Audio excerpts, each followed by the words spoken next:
Good afternoon and welcome to the Tuesday, March 5th meeting of the Watershed Committee.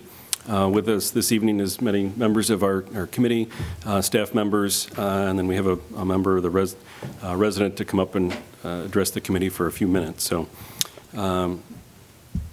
first order of business is the approval of minutes from the November 13th meeting.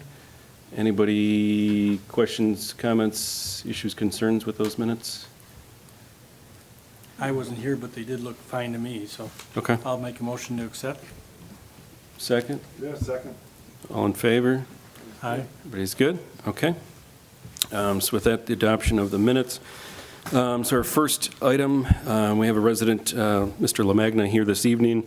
He wants to address the committee regarding his concerns at 146 Timberline Drive. So, yeah, if you just want to come on up. I think you might have to take that seat over there, these mics aren't working.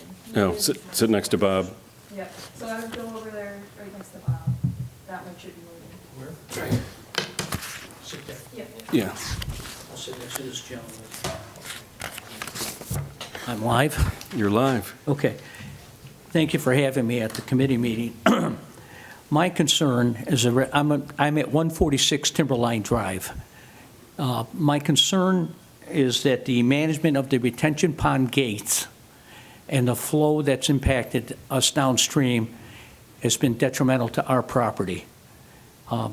My request is, if I had a bottom line it to you guys, is that I'd like to see the gates closed as they are all summer, closed throughout the winter. And that would reduce the amount of flow that we're getting currently downstream. Downstream has been dredged once back about 10 years ago? Probably 15. Maybe 15 years ago, they dredged it and opened it up, and it did flow much better. Currently, there's a lot of debris in there, cattails and other things that have grown over the summer, and it's caused the flow to be restricted. And I get the creek in back of my house is right to the banks, right to the top. And I've certainly have had discussion with engineering on it, and no, it hasn't gone over the banks, but it has gotten up to that level of the banks. I'm currently experiencing groundwater in my basement, considerably. I thought it was the sewer line backing up, so I dug up the concrete, and sure enough, what it is, it's groundwater.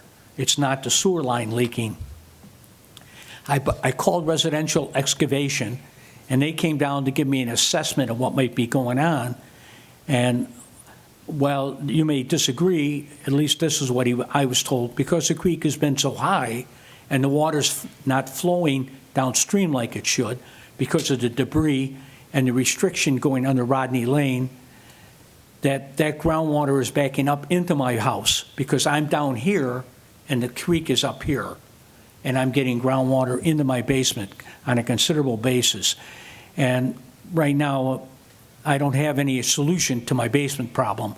I'm trying to get a solution to the height of the creek and the flow of the creek.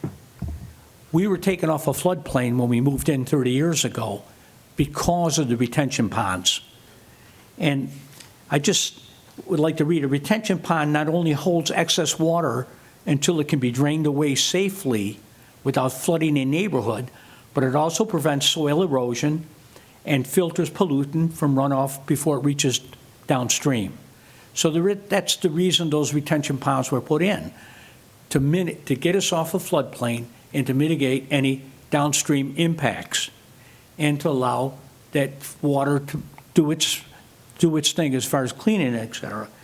However, the way it's being handled now with the gates being closed in the winter, open in the winter, closed in the summer, open in the winter, we're getting a tremendous flow, and the retention ponds are going right down when they should be just at the same level that they were kept in the summer. Why are you lowering it?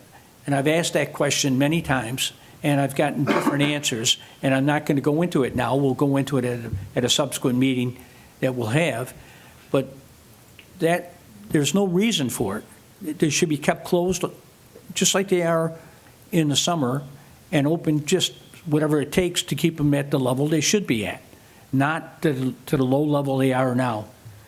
So that's my concern. I'd like to see the management of the gates improved, and I'd like to see the management of the gates maintained the same way they're maintained in the summer, which mitigates downflow impacts. Thank you very much. I appreciate it very much, the opportunity to speak to you. I'll just provide a little bit of context for the committee, and just as Mike pulled up on the map, so while your house was removed from the floodplain at the time, your backyard and much of the creek still is within a floodplain. Right. So it didn't eliminate the floodplain. I'm going through the documentation, and while the ponds went in, helped mitigate the downstream channel, the intent of the pond was for the development of those neighborhoods, not specifically to eliminate the homes. I think it was a happy benefit of it, but I don't think that was the original intent of the ponds, wasn't to take those homes out of the floodplain. It was to help, mitigate that. And then I think, as you were talking with Bob there, I think it would be good for you to go out and look at the actual outfall structure, because the outfall structure is basically a sluice gate. So in the winter, when it's open, it opens a smaller sluice area and allows actually less water out of the pond in the wintertime than in the summertime. So in the summer, when it's closed, that orifice now, as the gate closes down, you no longer have the low flow orifice. It just goes over top of that weir structure. So in the summertime. You widen the culvert underneath Woodfield, right? We just replaced it in kind. You replaced it, but, okay. We did not upsize it, and we didn't do It's the all of it. same size. We didn't do all of it. We did the piece under the road. The piece through the backyard of the neighbors still is the same. That wasn't replaced. We were looking to slip line that, but we replaced the culvert under the road. But that's basically it's a sluice. Basically, it opens. There's a smaller orifice at the bottom for the wintertime that lets less water actually through. Once we close that for the summertime, there's only a high weir elevation for the water to go over. So any water that comes in the pond at one end goes over the top at the other end. So Yeah, I remember that. I think a meeting in the field to show you how that actually looks and works, may help, because if we close it and leave it closed, every bit of water that comes into the pond goes out. We have really no control. It just goes over. But you do it all summer. You keep it closed all summer. It fills up. But once it's full, any rainstorm that comes in, it's coming over the top, and it doesn't. But you certainly can do what you do during the summer. You must have the gates somewhat opened in the summer. They're closed, so it's going over the. But you can open them up somewhat and let water flow and maintain. To me, it's maintaining the level of the retention ponds so that the impact downstream is minimized. And what it is now, it's either yay or nay. And it's either open or closed, and what you do is you lower the retention ponds way down, and we get all the impact. And I become a retention pond in the back, at the pond in the back of my house, because when we first moved in, the creek, I could walk across the creek. I maintain, we own property on the other side of the creek when they built those houses. Why, I don't know. So I tried to maintain the property on the other side of the creek. We own 10 to 15 feet on the other side. And now you can't do anything. I have to go from the neighbors to try to maintain the property on the other side. So what happened is, as a result of what you've been doing, it's widening the creek. I become, and I know I'm being repetitive here, but I become the retention pond. Because in back of my house, there's always quite a bit of standing water. And in summer, of course, you get all the mosquitoes and all the other stuff that occurs because of it. And I think there's a way that we can mitigate the situation by, again, maintaining the gates properly. Use the retention ponds for what they were designed for.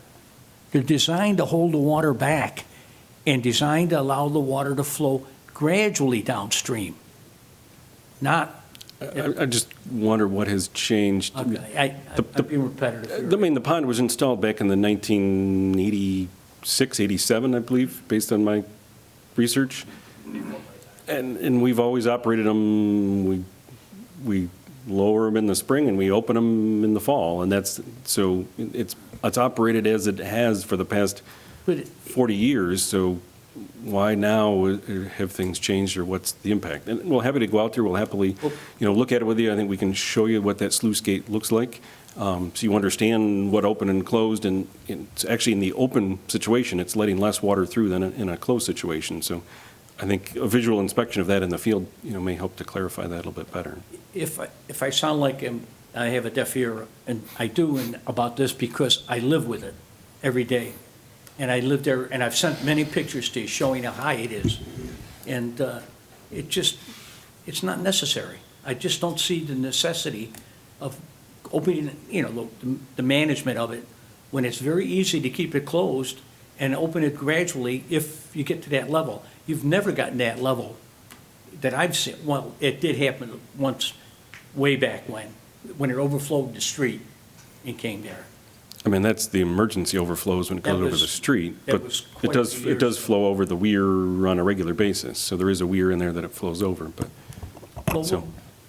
I think we can meet out in the field and take a look at that. Obviously. Is there any possibility of any, looking downstream to see if there are any more obstructions? that can be And handled?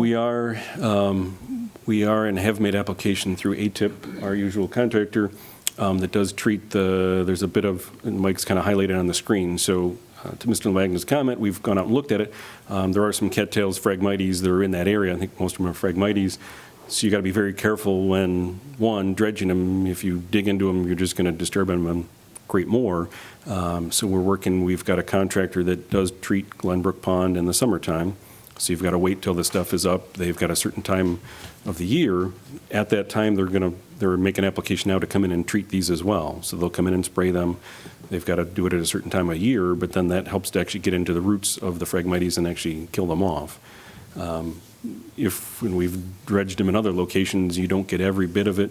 There's a tuber, you dig into them, you actually create more of them later on. So dredging, while it sounds good, may create more of an issue down the road. So we've made application through ATIP.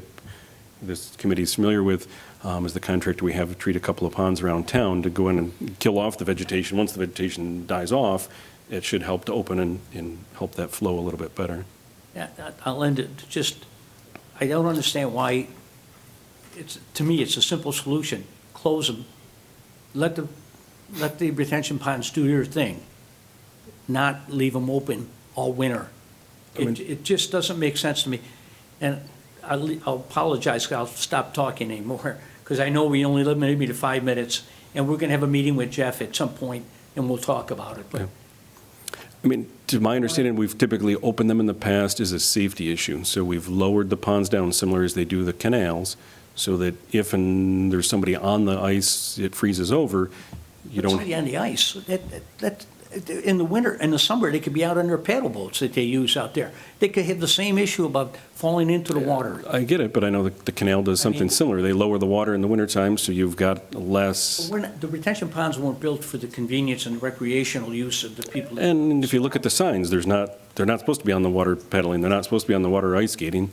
There's signs up saying that stuff's prohibited. But okay. Thank you.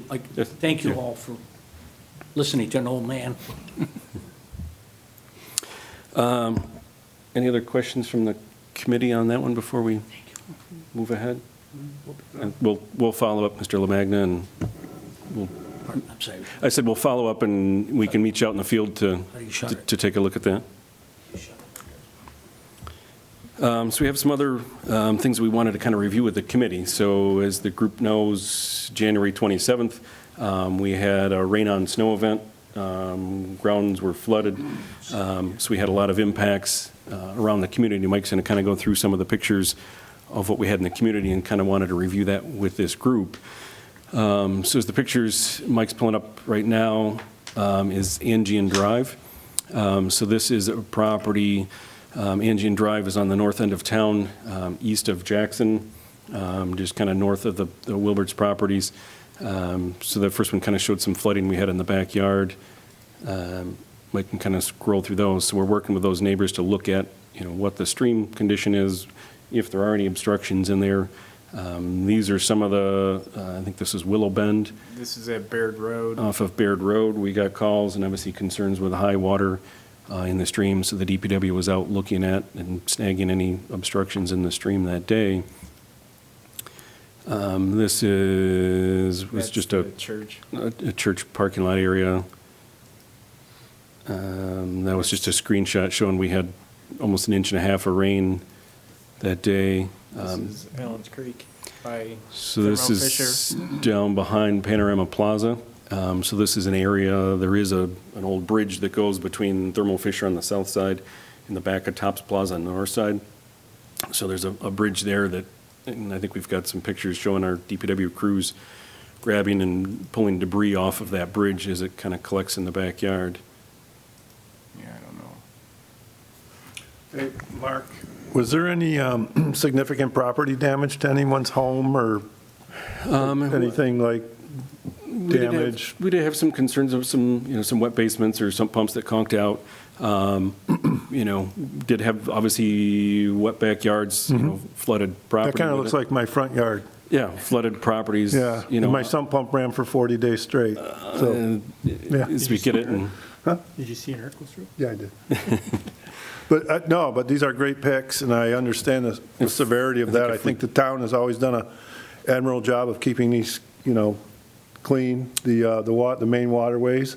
Thank goodness they do, because this could have been a lot worse if the town hasn't been so aggressive as they have been over the past, 30, 40 years. So, yeah, so this, Bob and his crew do a great job. This is pretty familiar looking down at the apartments down by the Yeah. Conservation League. Yep. So this is one area, and I know a comment was brought up by one of the other committee members of, how do we work with the county? How do we pair with other groups and partnerships? And one of the things we do is, obviously, we work with the Monroe County Stormwater Coalition. They look at the rainstorm events. The screenshot that came up earlier showed we've got rain gauges across the counties, right? Today, we're not having any rain that's collecting, but you can see R0 right there. So at the DPW facility, we've got a rain gauge that's outside. We can actually see live time data, how hard it's raining, the amount of water that's coming down, and you can see the historical factors with that. So we kind of use that during the storm event, or any storm event, watching. You can see usually the west to east, you can usually see the rain coming across the county. So as you can see from west is, out in Greece and Parma, the city, and then you can see those, as well as linked into this, and Mike's pulling up, is the USGS flood gauge. So on this particular day, so this is down in Ellison Park off of Blossom Road, we can see the rise, and if Mike can just scroll down a little bit, today it's well below that yellow flood action stage, but we could track. So on that morning, you can see the news crews were down there in the morning. We had some water in Panorama on Penfield Road. The DPW was down there. They had cleaned all that up.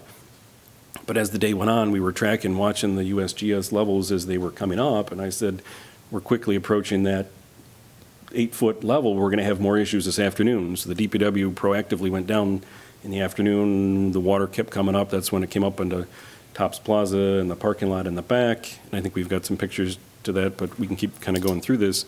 But if you look, and on the sheet on the right, so Mike, you've got a highlight of the column, that rainstorm we had on 1/26/24 was one of the top 5 elevations we've had on Irondequoit Creek since they've been tracking the numbers. So that was a significant elevation if you go up to the top sheet. So right there, go down one.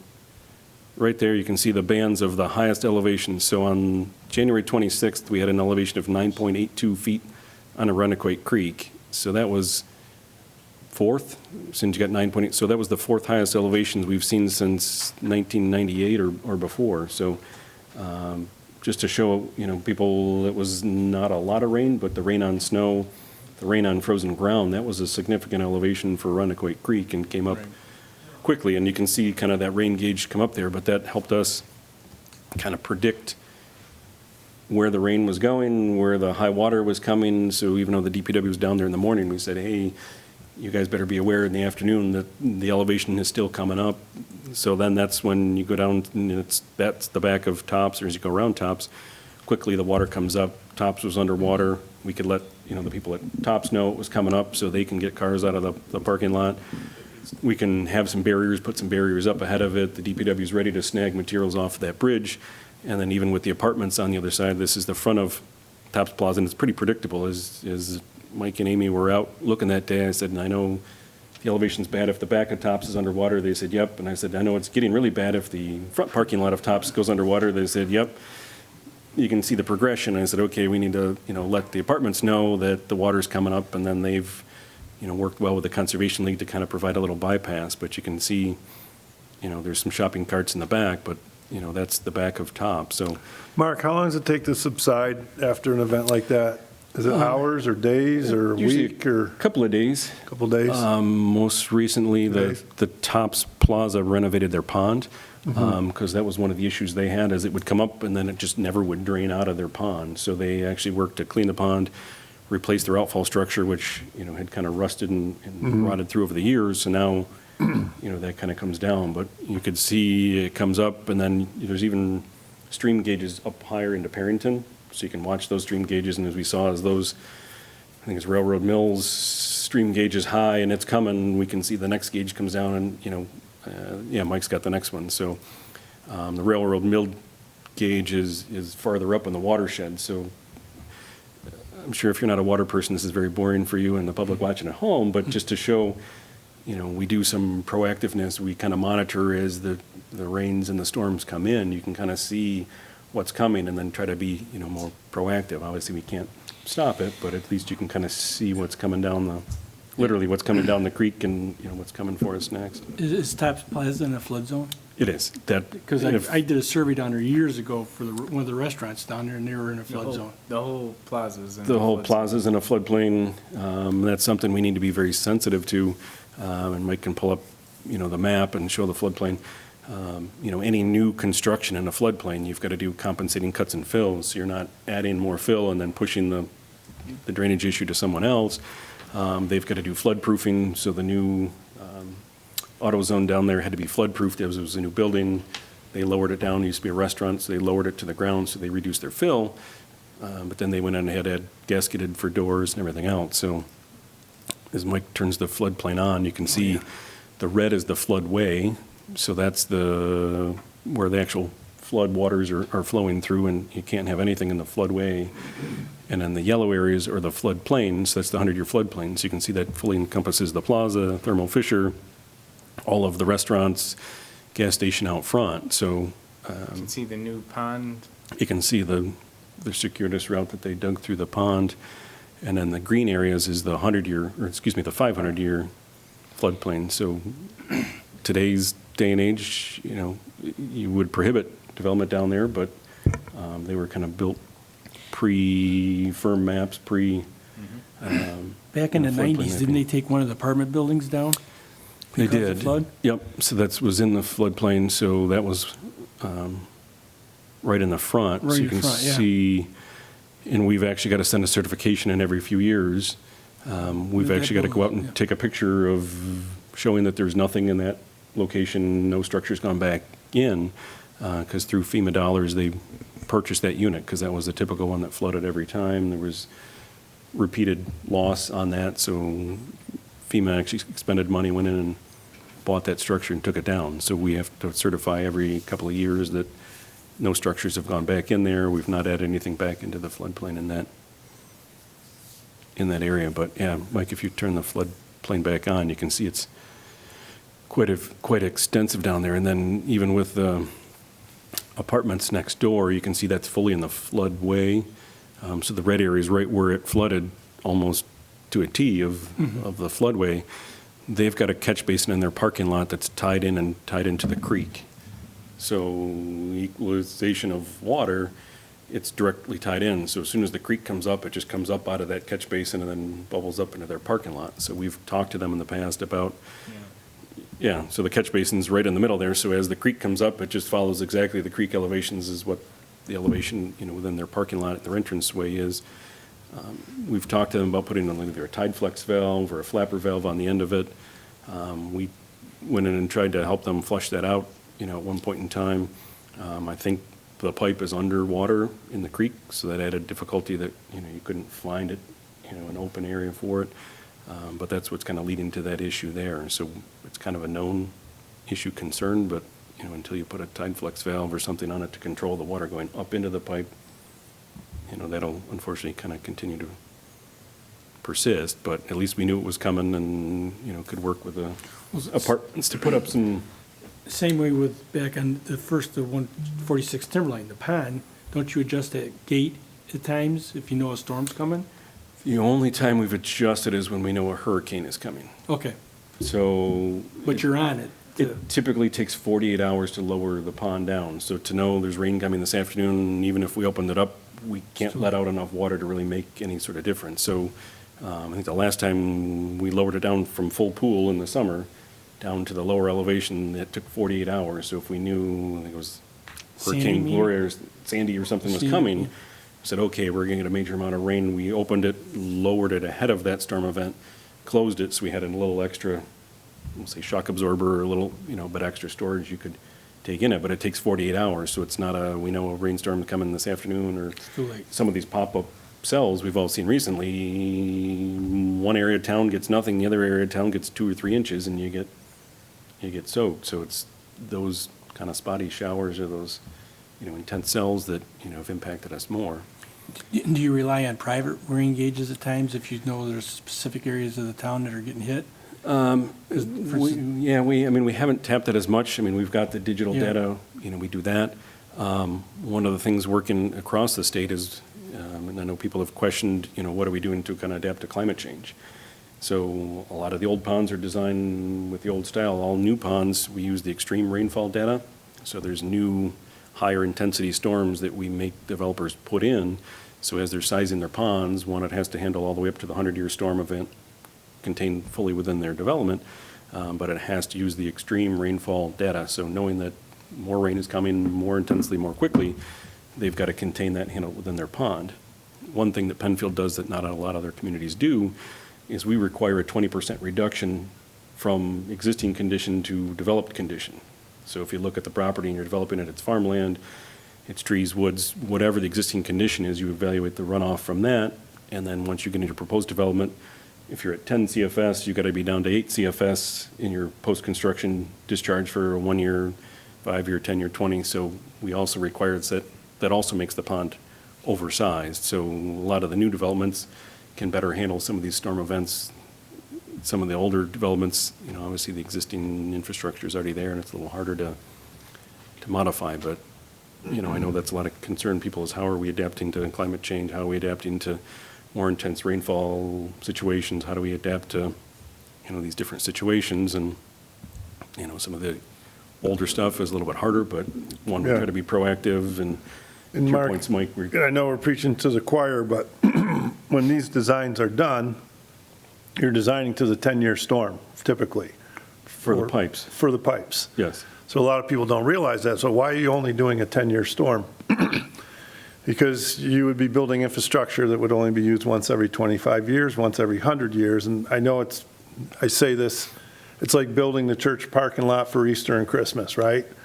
You're going to have this event once a year and you're overbuilding this infrastructure. So that's why designs are for 10 years and they get inundated. And I know that we have had experiencing over the years, these 10 years occurrences are occurring a lot more frequently than 10 years and so forth with 25, 50, and 100.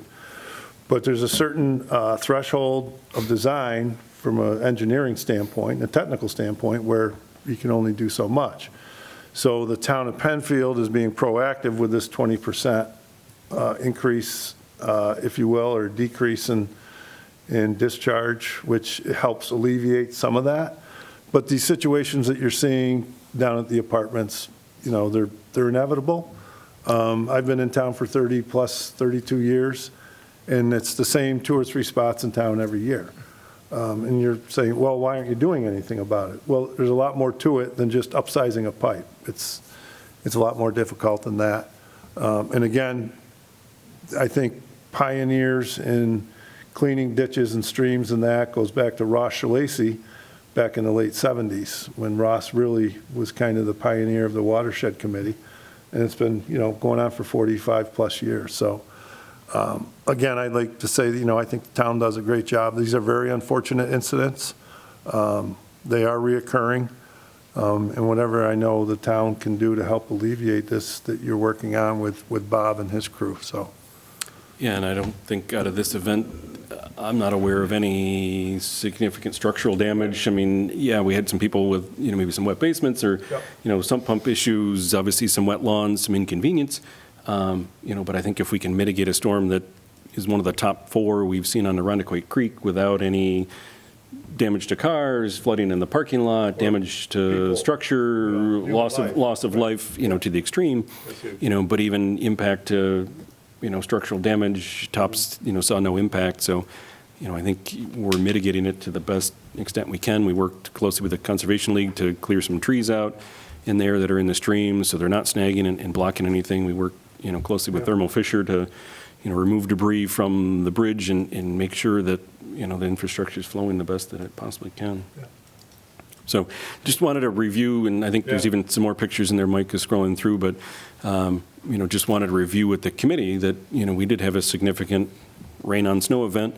We did have some concerned residents about, what had happened, and, like to share with this group and to the public of kind of what we do, how we do, some of the issues, concerns that, people have and how we're, and I think if you keep going back, there might be the one, so that was one, that was blocked by roots in a pipe. So that's one we didn't notice, but that's right, coming down 5 Mile Line near Harvest Walk and Rosebud. So it started flooding in somebody's backyard. Actually, I was driving in, and the crews were down on Panorama and said, hey, we got an issue up here. So you can see as they start to unplug, so their willow roots had plugged one of the pipes. We weren't aware that it was as plugged as it was, but you can see the crews as they start to unplug that pipe, how much pressure, was in that. So they went and removed the tree roots, and I think they're working with a homeowner to actually take the tree out. The tree is gone already, and so to take the willow tree out, because those tree roots just go in, but I think if you can you go back further, or is that, No. that's it? I thought there was a video at one point, and Well, maybe. but you can see as they relieved that, had the, made sure they did that slowly, because obviously we're releasing that much more water downstream, so that's not, Well, that's the Panorama. duck swimming behind Panorama Plaza. Thankfully, there's only a shopping cart back there, but we've had in the past where there's been cars back there, people have gone into work, parked in the back, and then, okay, there's the video. So that's showing the water as they're relieving the water out of that, or the roots out of that pipe. Made sure they didn't remove them too quick, because obviously we're just going to move the issue and the flooding from one spot to, the downstream. But they did a great job, and we got no calls, complaints from the residents downstream. And all them trees are now gone. We were able to get all the roots out of the pipe. We did have to put a new end section on the one that was compromised by the roots that had gotten in there. But it's all been cleaned down through that, because that is part of all that concrete gutter section that goes down there to the Fowling Pond. But all them trees are gone. It's all been cleaned.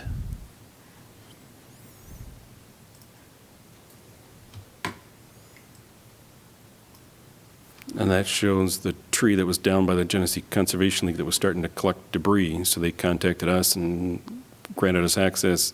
It was after the storm, but thankfully it didn't cause any additional flooding. But after the storm, we got in there and pulled that out so it wouldn't collect debris in the future. So, Yeah, I want to, active in an American Public Works Association with Mark and soon Amy. I'm the immediate past president of the New York State chapter of American Public Works Association. We talk about first responders. Most people think of the EMTs and the fire and the police, but this DPW crew and the DPW crews, all American Public Works people are first responders. And situations like we had recently really shows how much these guys are of value to the community. And really, you're out there and look at the relief you made with that one culvert and all the other things. So, thank you and your whole Public Works crew. Bob, it's very important that, the town continues to keep on the program you're at. As Mark can attest, and the crew here and the engineering department, that these permits to clean these streams are more difficult to get than they have been in the past years. But what are they, about 2 years out now, Mark? typically it's about a year and a half to 2 years to get a Yeah. permit to clean a stream. So, yeah, I think this committee and the group, the engineering group, just continue to keep after the creeks and streams and keep them clean as best we can, so. For instance, like this, do you have emergency powers where you can go in and clean them without waiting for the DEC to say, go ahead? Yeah, here we're not physically digging anything out, we're just removing debris. So Okay. we just contact Thermo Fisher, it's technically their bridge. They grant us access, it's to their benefit to let us on there because they're in the floodplain as well. So if we don't get it off, they could get flooded. But yeah, they grant us access to get on the bridge and then pull the debris off. So all the stuff that's washing down for Runaway Creek, at least we can pull it off and keep the pipes flowing. But I've seen it go over top of the bridge as well. So a permit's not needed for that? No, we're not physically digging, we're just removing debris. So, yeah, thankfully, that's not a necessary permit or an emergency permit for that. And we've had a bunch of issues from the bridge to Panorama Trail with beaver damming. And they were getting up there, whittling the trees, knocking a lot of them over in there. We really never had great access to get in there. So then when this came about, Mark got a hold of people down there and we were able to get the access in there. So we went in with everything we had and we took everything off the banks, got them out of there and opened it all back up. So hopefully, knock on wood, we're not going to have debris standing in there like the couple of other pictures you had before there. And then hopefully they'll keep the banks from eroding because we had some where the trees were down and it started to wash out the banks on the other side, and especially getting close to the one building for Thermo Fisher there. And so we were able to get it all out of there, and everything seems to be flowing nicely now.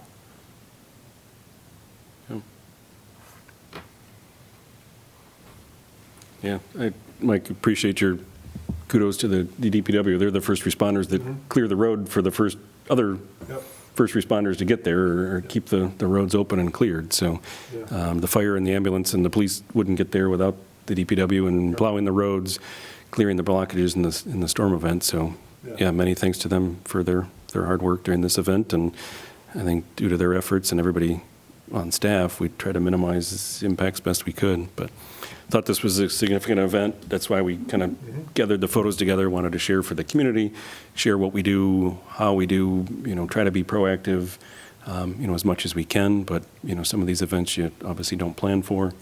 You plan ahead, you don't know when they're going to happen. But thought it was important for the public to kind of see and understand what is done on a day-to-day basis or how these things are handled. Any other questions, comments on those drainage issues? So Just are gotta- there solutions? I understand this was a great job managing it, preparing for it, and then cleaning up and getting it ready, but are there solutions? Because we expect that this is going to continue, it's going to potentially get worse. Are there any solutions? You mentioned the Timeplex valve is maybe somewhat of a fix, but not really a solution.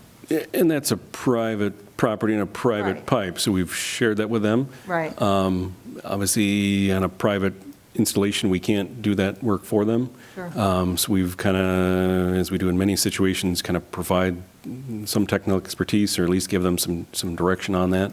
I think at some point the apartment complex is going to have to, figure that out and, something to put on there. Basically, it's a flex valve that the water can go out but not in. So as the Right. creek rises, it would hold the water back from the creek end. In the other instances, locations, especially in the Panorama Valley, since it is floodway and wholly in floodplain, it's difficult to do anything. Okay. Our best thing, and we follow all the FEMA regulations, is we don't allow any new fill in the floodplain. If you do a fill, you got to do a compensating cuts and fills. So in other communities, it's 1 for 1. So if you fill a cubic yard, you got to take a cubic yard out. We've got regulations that it's 1.25 to 1. So if you fill a cubic yard, then you've got to dig out another area 1.25. So again, we try to be, proactive with that. We work to flood-proof any new buildings, any retrofits. So if you exceed 50% in a renovation, 50% of the cost of the structure, you've got to upgrade the building to be flood-proofed. Tops does have a flood-proof plan for their docks. They can go in and actually, inflate things and protect their store. I know our fire marshals, they go around and do their annual inspections, make sure the manager understands and knows that stuff's there. This area, it's tough. I think any new areas or pond retrofits, we always look to either, if we can oversize the pond, look at the impacts, to the area that hopefully any new development isn't a detriment and can possibly be a benefit to that. This area here is hard. Yeah, and I think that's a great question, Linda. And sometimes we don't realize what the watershed area, how far south around the Coit Creek goes. I mean, I would say 10,000 acres plus, maybe. I know it goes south of Victor. Yeah, this is draining So from. we're taking, we're almost the last stop, really. So when you look at the big picture of these watersheds, we're talking, miles and miles south coming through Penfield, and of course then Webster, and then to the lake. So, and when you're getting to these flat areas like this, these floodways and floodplains, is there a lot we can do at this point? Probably not so much. But again, the magnitude of these, and size of these watersheds, of the amount of drainage we're picking up from how many other communities to the south? And we're hoping that they're being responsible, like the town of Penfield, right? So, but that's a great question. Yeah, I mean, thankfully, Ellison Park was reserved as a park. I mean, it Yeah. acts as a. Right. It's unfortunate when it does get flooded, it's not accessible, but it acts as a buffer area and it's a park area. And, if it does get flooded and it's temporarily out of service, that kind of, again, helps with some of that storage capacity that's down there. It just dawned on me, is that why they called that rising storm? I think they started in Avon, but maybe in Avon I was. Okay. But yeah, I mean, good question. Yeah, we're always trying to be proactive, and if there's new approaches or opportunities, we'll take them. But as Mike shared, this is such a huge watershed. Any minor little addition, I know Tops, clean their pond out, that'll hinder their property. But the miles and miles of stream coming down, it's very small kind of compared to the whole watershed. Anything else from the group? Great documentation. Thanks, Mark.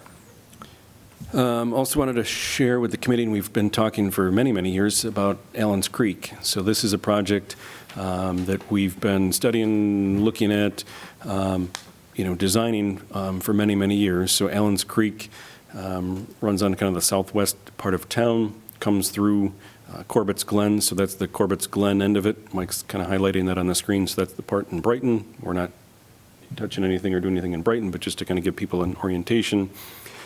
Our project kind of starts right behind there, so it's a steep area on one side, so you've got the manufactured homes up above. There's steep slopes that go down to the creek. We've had a lot of erosive areas in the past, have had some hillsides, trees being undercut. So we've been working for a number of years to get the design done, get the the U.S. Army Corps permits, get the DEC permits to do the necessary work. And Mike's turning on the contours, and you can just see how dense they are on that lower side. This grade, they're so steep you can't kind of differentiate the contours. So then we also been working with the mobile home parks, the property owners, the business owners. So we put it out to bid last year, last fall, got several bidders on it, and then had one successful bidder that the board awarded that contract in the fall. So JB Excavating is our contractor. We actually just had a pre-construction meeting today with him, which is great that they're on board. And then we've got a very tight time frame, as this committee knows, between June 15th and October 1st, we can actually work in the creek. So we're waiting until after the salmon run and trying to get ahead of long-eared bat season at the end of the season. So work with their group. They're going to start staging late May, June, get stuff staged, working off the back of what was Linden Tech. So it used to be the Paychex property, now is a Corning building. So we're going to work on that area as a kind of a staging area. They can bring the materials down and then work downstream, working with their neighbors to do the restoration and stabilization and everything else. So we just walked that property, with the contractor today. So it's exciting to see that that's moving forward, exciting to see that, that finally is coming to fruition, because this was something in 2012 we kind of started working on getting the permits, making the joint application. So you can see it's been... Was that when the slide was? 2016 was the slide, okay. But 2012 we did kind of a study looking at the soils, looking at the stream condition, had the slide in 16 that kind of spurred on we need to work on, the design end of it. So I think it was 18 or 19 that actually the application was put in. And then we think we finally got the permit in late 22, 23 for it. So you can see even that one, this is a major stream project, but you can see that one took 4 years to get the permits, for that project. But this will be a good to have it done, good to, get this stabilized. Typically, we've done our June watershed tour. I don't know if we want to, in June, they're not even getting started, whether we want to do a September tour this year or something, but I think that'd be a good project to kind of look at, whether as a committee we want to readjust I think that would be a good idea. I'd love to see it like tour, so further maybe- on. Yeah. August, September, that would be So great. maybe we For can, everybody else. What do you think, Ed? Yeah, I think so, yeah.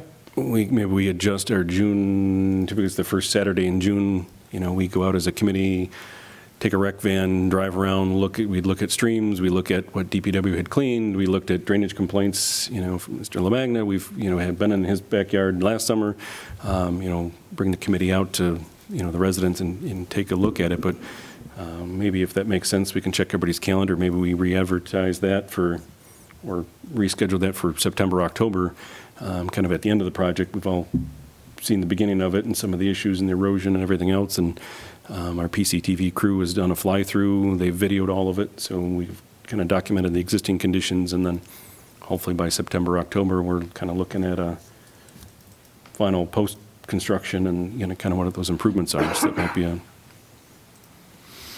I think we ought to hit maybe, good tour for the not the committee. first to- weekend in June, because that's Labor Day, but maybe the next weekend in June, the second weekend in June. I mean, if you want to see it, again, pre-construction in June, and then we Yeah, can do both. do a fall, see what our schedule allows to kind of look at it, and then look at it in September, October should be at the end of it, and hopefully we've got a stabilized stream and, much better functioning. But working with DEC, it's going to be a natural design, so it's not concrete and riprap. They're using mud sills, they're using, root wads, they're, doing cross veins, which are kind of rocks in the stream to redirect the channels, doing, some different natural elements. So it's not going to be a rock rip-wrapped, design. DEC very much, and supported by the contractors of doing a natural design element for that. So I think that'll hopefully end up being a good project. But just wanted to, again, brief the committee on the status of that. Stream, any other questions on that one? Stream cleaning updates. Right now, the crew is working on Liberty Street Winterset.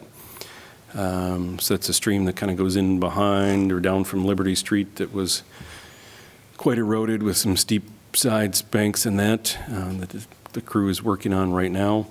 So we've kind of got pieces and portions of that, and then we've got other releases kind of submitted out to, and Mike's kind of pulling that up on the screen. So we're working on that upper end right off of Liberty Street right now and kind of working through that back section. That's all done. Okay.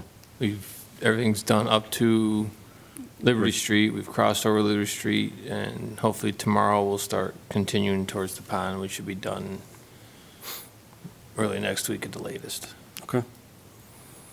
And then we've got a couple other permits in hand. So as knowing that it takes 1.5 to 2 years to get a permit, we typically work 1.5 to 2 years ahead of time. So we're out looking at streams now that we need to start get permits in, so they come in all the time. So we've got stuff in. We've got ones in East Penfield. We've got a big map that we track the years that we've cleaned the streams, so we can kind of keep our regimented, regular process. In the past, we used to be more reactive and just kind of cleaned them as, the residents complained. But knowing it takes so long to get a permit, we've kind of upped that and tried to be a little more. Is there any way the DC can speed the permitting up? They are very resistant to us even doing what we're doing. They've said no other community does this. Why is the drainage so bad in Penfield? But from our standpoint, we'd rather be proactive and do minor tweaks, cleanings along the way than wait till disaster hits and then have to overhaul the whole system. I think other communities just kind of hands off, and then once it becomes a major issue, then they've got to do a whole reconstruction project. We've always kind of taken the approach, if there's trees down, if there's other things in there, if there's minor things we can kind of do along the way, then it's hopefully less impact on the environment than kind of waiting until it all falls apart. But unfortunately, we've kind of run into a little bit of a resistance from them, is why do we continue to do this? But I think just in showing the last rain event, the minor issues or the localized issues that we had were focused on the floodplain areas, and we didn't have major drainage complaints across the town. When I first started, we would have had multiple dozens, 100 phone calls with drainage issues, complaints, flooding, intersections. Yeah, I joined the committee in the mid-90s, and we were getting, that's when I think that apartment building was taken down shortly Yeah, after so that. every rainstorm, Yeah. you'd had hundreds of phone calls Oh, yeah. and, blocked drainage, flooding everywhere. So I think being proactive, I think it's reduced that. Hopefully we've, bettered the drainage overall for the community. And I think if we continue with small projects and, small cleanings, then hopefully it's, less impactful to the environment in the long run as well. Any questions on that? As we're quickly getting to our 5 o'clock hour, I'll just share, we do have a new permit through the DEC and the EPA. So this is the one I've threatened or said is coming for years now.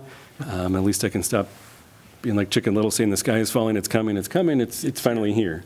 So we're working with the county Stormwater Coalition to go through that. There are some elements, Mike, if you can quickly pop that up on the screen.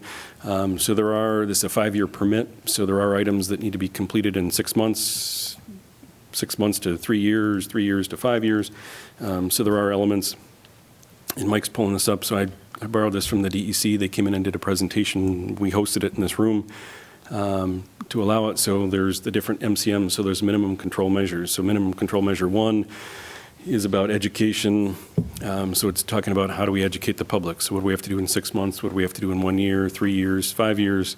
Minimum control measure number 2 is public outreach, allowing, the public to report in if there's illicit discharge. Minimum control measure 3 is about illicit discharge. So it goes through each one. Some is about our own DPW, some is about ponds maintenance, both design, post-construction. So that's those MCMs are each different one, and they've got items. We've kind of, as a coalition, gone and mapped out what do we need to do in the next 6 months, what do we need to do in the next year, what do we need to do in the next 3 years.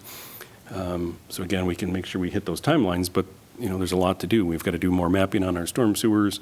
We have identified all of where they are, but now it's getting into, you need to know the flow direction, you need to have more detail on rim and inverts. So, we definitely have, more work to do in the next 5 years. I think we've been, again, kind of ahead of the curve on a lot of these things, so I think we're better off than many other communities. But I don't think we obviously can't rest on our laurels, and we've got a new permit out, which, advances. We've got to do more catch basin cleaning.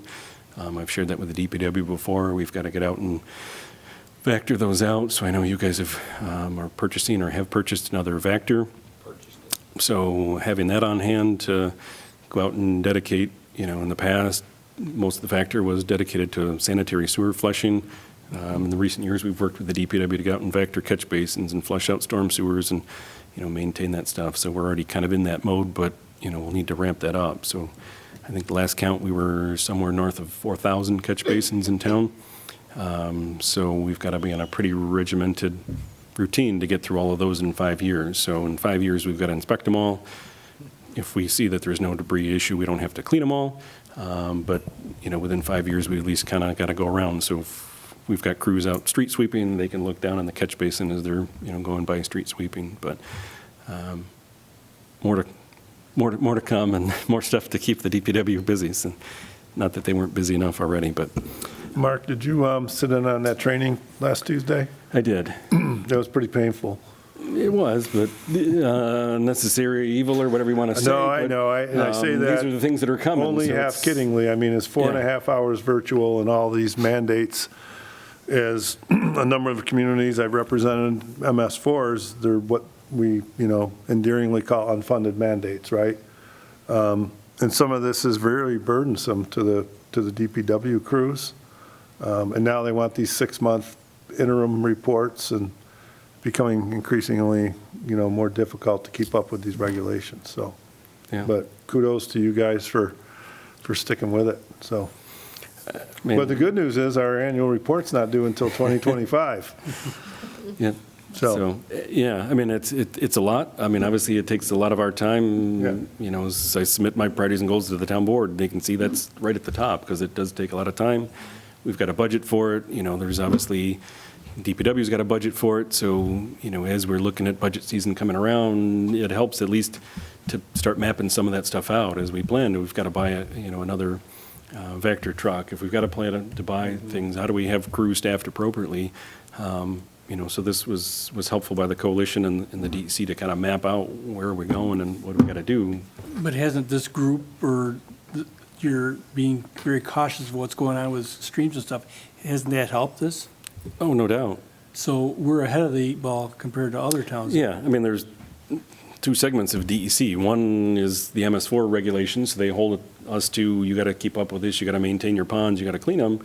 And then you've got the other half of DEC, which is more the biologists, and they're resistant to meeting the stuff that the other half of DEC is telling us we have to do. So unfortunately, we're kind of caught in the middle. We got to comply with the regs here, but then we ask for the permission to do exactly what they're asking of us, and they're resistant to give us the permission to let us do the required elements that we got to do to clean the pond. So sometimes we're a bit, stuck in the middle, but, we'll continue to forge ahead and use this committee. I mean, this committee is unique to, many in the area, and to have a public forum for, residents to come in and share their drainage concerns, fellow residents to, talk about these issues, educate the public, having this televised, and, that's a lot of the, then was the permit, continues to be the permit, is education of the public.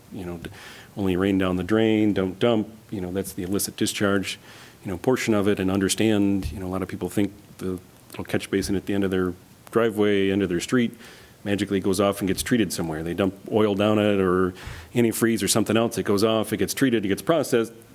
Little do they know, it goes down the end of their street, dumps into the creek that their kid was just playing in. So, that's a lot of our task and this committee's task and the Stormwater Coalition is to, educate the public about what happens and what really goes on with stormwater. And hopefully if we all understand and know a little bit better, then everybody will do a little bit better, and it'll clean up our waterways.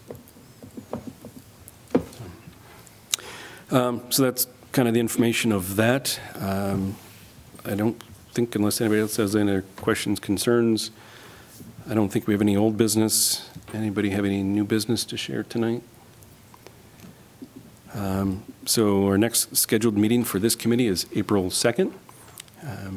So without any further comments, questions, we'll close the session at 4:58 p.m. Thanks, everybody, for coming.